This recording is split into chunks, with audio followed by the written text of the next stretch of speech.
Okay, since kaya mo naman, taasan natin yung speed. Naman. Kaya? Okay, kayang-kaya, easy. Wala po, wala. Huli ka! 6 kilometers. O, go na, labanan mo. Kaya mo yan, babe. Kaya yan. Kaya yan.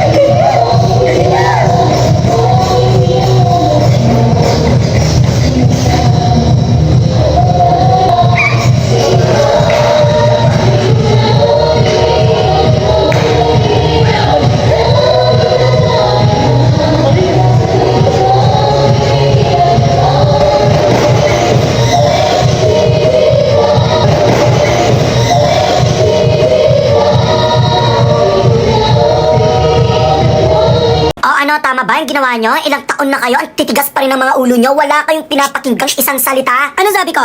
1 PM dapat tulog na kayo, pero hindi. Yung isa may kausap sa call, yung isa naman naglalaro. Alas 3 na, di pa rin kayo Hoy, nakikinig ba kayo? Mag-aalas 4 na? Kung di kayo natulog, kahit man lang naglinis sana kayo dito sa kwarto nyo. Hoy! Hoy!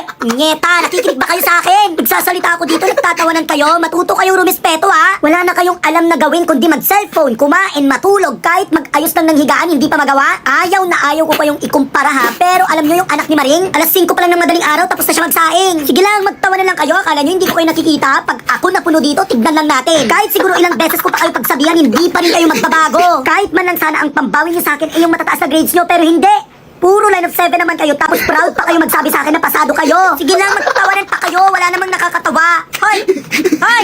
Akala niyo siguro hindi kayo nakakasawang pagsabihan? Kung pwede lang mawala ako ngayon dito para ma-realize nyo kung anong feeling ng mawalan ng isang Hi, mga mare kong tunay. Oo, pumunta si Jubang dito sa bahay kasi alam nyo ba? Nung isang araw ko pa siyang inaaya dito na pumunta pero hindi siya pumupunta. Pero nung tinext ko siya na hindi ako makakapunta sa binyag ni Zoe, pumunta siya agad. Kaya ayan, for the bar, dagulan kaming dalawa. Ayan, sabi ko sa kanya maglilinis kami ng kwarto pero hindi kami nakapaglinis. Kaya nung napagod kami, nagutom kami, kaya lumabas na lang kami, hindi na namin nilinis yung kwarto. So for today's video is kakain kami ng samyang ni Jubang. Usually ang ino-order namin and kinakain is creamy carbonara samyang. Pero this time, ang kakainin namin is cheesy samyang. Napakamot agad siya sa ulo, mga mare. Pero in fairness, ang talino ni Jubang dito na part. Sabi ko kasi sa kanya, nakakawala ng anghang pag kumain ka ng ice cream. Kaya nung naubos niya yung isang stick ng ice cream, sabi niya sa akin, maanghang pa rin, kaya humirit pa siya ng isang ice cream ulit. This time, pepero ice cream ang kinuha niya. Bongga. Another pa daw kasi maanghang pa rin. Eh sabi ko naman, go lang, kuha ka lang. Kumuha pa ulit siya. Oo, mga mare, pero this time hindi lang isang stick, kundi isang box na.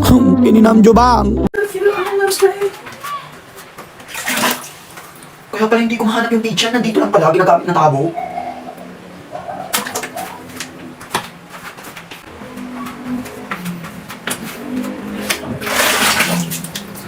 Nung isang araw, pichel. Ngayon naman, baso.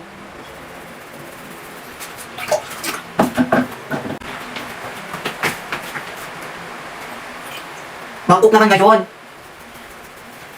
Ano kaya next? Feeling ko ano?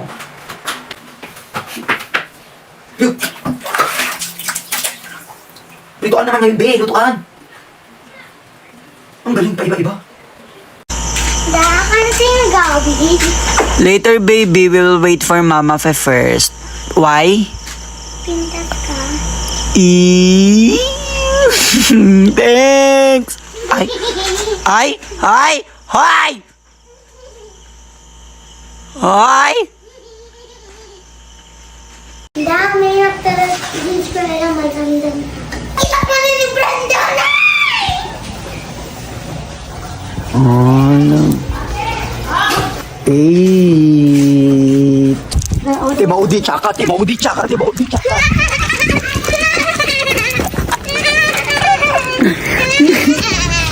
Tsaka.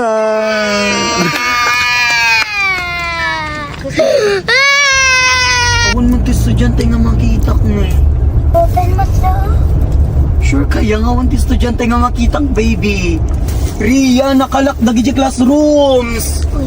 Tatabat klasa yo, no. Ria. Anak, tatabat klase. Nakalak amin nga classroom, Ria. Diyos ko. Kaano ba ti klase yo, Ria?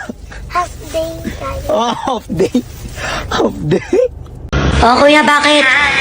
Nasaan ka? Nasa Jollibee ako. Okay. Yum!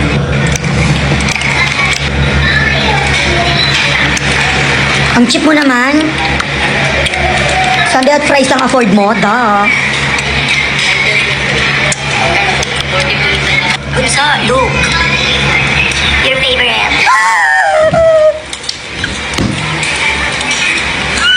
Kuya, okay. Mama! Hello, mga mare kong tunay, ngayon na nga lang pumasok si Jubang na nabunot pa. Pero legit tulog talaga ako dyan, nakatulog ako. Kakapasok niya pa lang, alam niyo pa yung sinabi niya sa akin. Rap, nakatikim ka na ng sweet and spicy na kanton tapos coke. Masarap daw yun eh, libre mo nga ako nun. Kaya ayan, inutusan ko na siyang bumili since hindi pa ako nakakain ng breakfast dyan para sabay na kaming kumain. Pero may napansin ako kay Jubang, sobrang effort niyang mag-film dye. Kung saan saan niya nilalagay yung camera dye, ang galing. Tsaka bakit ang layo pa ng pinagbilahan niya, may kapitbahay kami nagtitinda ng kanton at coke. Pagka-uwi niya sa bahay, sinagutan niya lang saglit yung modules ng anak niya tapos pinag-prepare ako ng tubig kasi maglalaro kami ng volleyball at isasama ko siya. Paalis na kami tapos sabi niya sa akin magbibihis lang daw siya saglit sa bahay nila kaya sabi ko sa kanya bilisan mo kasi anong oras na. Day, ang bilis nga niya, wala pang isang minuto, legit. Nandito na kami finally sa court. Marami kasi kaming followers dito ni Jubang and nabigla sila nung magkasama ulit kami kasi akala nila wala na daw si Jubang sa vlogs ko dahil sa ugali niyang pambubudol. So dito naglalaro na kami ng volleyball habang si Jubang may sariling mundo. Dahil sa bigat nasira yung swing na inupuan niya. Ito na, pinagpaalam ko si Ate Juby na maligo ng ulan kay Mama para may kalaro ako, of course. Syempre una, ayan, pinag-doorbell ko muna tapos nagtagbuhan kami. Tapos tinuruan ko siyang mag-tumbling.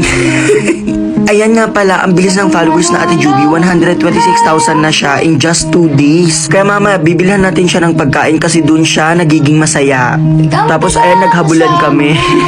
Sabi niya sa akin, ang hirap pala itong ginagawa mo, rap-rap, Diyos ko, nahilo ako sa'yo.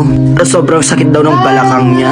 Ayan, napagod kasi siya, kaya pinag-inhale, exhale ko siya. Ayan yung tamang paraan kung paano mag-inhale, exhale ha. Itapat niyo talaga yung mukha niyo sa kanya. O, diba? Sobrang sweet namin. Subscribe na rin kayo sa YouTube channel ko kasi mag-upload kami ng vlogs namin and pranks namin together doon. Hoy, in fairness ha, ang sakit ng sabunot ni Jubang dyan, bumawi siya sa akin. Ako yung pinaglaruan sa huli, Diyos ko. Tapos ansay niya kasi may mga nagpapapicture sa kanya pero late na naman siya pumasok ngayong araw. Ay, mga mari kong tunay, mga mari kong tunay, hi! Super late na akong nagising. Kaya binilisan kong bumaba kasi baka pagalitan ako ni Mama. Baba ko, hindi si Mama ang nagalit sa akin kundi si Mima. Kasi super late daw akong nagising. Tapos nagulat ako na sa kanya na yung laptop ko, hindi man lang nagpaalam. Kinuha ko naman yung laptop pero kinuha niya agad kasi daw may pinapanood pa siya. Habang kumakain ako, binabackstab ko siya tapos nakita niya. Nakakainis si Mimal, ibang iba siya ngayon. Napakamaldita niya. Habang kumakain pa naman ako, kinikilig siya. Ewan ko dyan, nag-i-imagine, hindi naman mangyayari. Hindi ko na lang i-mention yung pangalan ng crush niya si Carlo. Ay, na-mention ko na. Tapos, Bay, nagis niya sa akin yung pamunas, punasan ko daw yung kalat ko. After ko kumain, may chinek lang ako sa laptop ko. Tapos biglang nangingi sa akin ng pera si Mimal. Inutusan kasi raw siya ni Mama na bumili ng ice, kaya binigyan ko naman siya agad. Tapos, mare, 15 minutes na siyang wala. May kapitbahay naman kaming nagtitinda ng ice. Kaya trinay kong i-check si Mimal sa labas. Ay, mare, nandun nagsusubang. Matching dance steps pa. Tapos, Bay, wala siyang hawak na ice. Pumunta ako sa kwarto ni Mama at tinanong ko kung inutusan niya talaga si Mimal. Mare, pagpasok ko sa kwarto, tulog si Mama. Ukin nilang Mimal. Jubang the second.